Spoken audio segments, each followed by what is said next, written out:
అనిల్ అనే ఒక విద్యార్థి 6వ తరగతి చదువుతూ ఉండేవాడు. అతనికి చాలా పెద్దగా మాట్లాడే అలవాటు ఉండేది. బిగ్గరగా ప్రతిదానికి బిగ్గరగా అరవటం అతనికి అలవాటు. కానీ మిగిలిన అన్ని విషయాల్లో చాలా ముందుండేవాడు. ఆటల్లోనూ చదువులోనూ చాలా తెలివి కలిగినటువంటి విద్యార్థి. ఇలా పెద్దగా అరవటం వల్ల తన చుట్టుపక్కల విద్యార్థులందరూ తనను అసహించుకోవడం మొదలుపెట్టారు. అలాగే ఇంట్లో కూడా వాళ్ళ అమ్మ ఎప్పుడూ తిడుతూ ఉండేది. కానీ తనకు అది అర్థమయ్యేది కాదు. చిన్నగా మాట్లాడాలని చెప్పినా కూడా. దీనివల్ల తండ్రి ఒకరోజు వాళ్ళ అమ్మతో ఇట్లా గట్టిగా మాట్లాడే సమయంలో అనిల్ ఒకసారి ఇలా రామ్మ నీకు ఒక వింత చూపిస్తానని పిలిచి ఒక పాత్రలో నీళ్లు తీసుకొని దాని మీద ఒక అట్ట పెట్టె లాంటిది పెట్టి బరువు తక్కువగా ఉన్న ఒక బాక్స్ని పెట్టి దాంట్లో కొంచెం ఉప్పు వేశారు. వేసి నీకు ఒక ప్రయోగం చేసి చూపిస్తాను ఒక వింత రమ్మన్నారు అనిల్ని. అప్పుడు అనిల్ దగ్గరకు వచ్చి నుంచున్నాడు.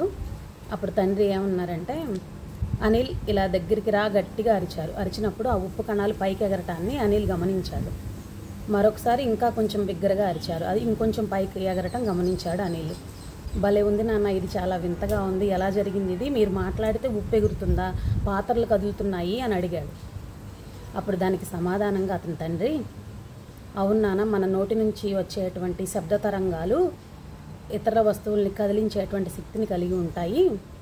ఈ శబ్దం కనుక ఇంకొంచెం ఎక్కువైతే అది శబ్ద కాలుష్యంగా మారుతుంది, ఇతరులు పక్కనున్న వాళ్ళ చెవులకు కూడా ఇబ్బంది కలుగుతూ ఉంటుంది చెప్పారు. వెంటనే అనిల్ అసలు విషయాన్ని గ్రహించాడు. ఓహో, నేను పెద్దగా అరవటం వల్ల ఇట్లా అమ్మకి ఇబ్బంది అవుతుంది, నా చుట్టుపక్కల ఉన్న స్నేహితులకి ఇబ్బంది అవుతుంది, కాబట్టే నాతో మాట్లాడటానికి ఇష్టపడటం లేదు ఎవరు, చెప్పేది శ్రద్ధగా వినాలి ఎవరన్నా, తర్వాత మాట్లాడాలి అనే విషయాన్ని గ్రహించాడనమాట. దీని ద్వారా మనం ఏం తెలుసుకున్నాము? దేంట్లో అయినా నిదానం అనేది ముఖ్యం. మన నోటి నుంచి వచ్చేటువంటి మాట అత్యంత బిగ్గరంగా ఉంటే మన ఎవరైనా సరే దరికి చేరనివ్వరనమాట. వాళ్ళు చెప్పిన తర్వాత శ్రద్ధగా విని మనకు తెలిసినటువంటి ఆన్సర్ చెప్పడం అనేది ముఖ్యం. నేను కూడా అలాగే ఉండేదాన్ని, చాలా పెద్దగా మాట్లాడేదాన్ని. ఇట్లాంటి కథలు ఈ పుస్తకాలు చదివి కథలు చదివి ఇట్లాంటి వాటి ద్వారా ఎంతో నేర్చుకోవాలి మనం. ఈ వీడియో మీకు నచ్చుతుందని ఆశిస్తున్నాను. Thank you for watching.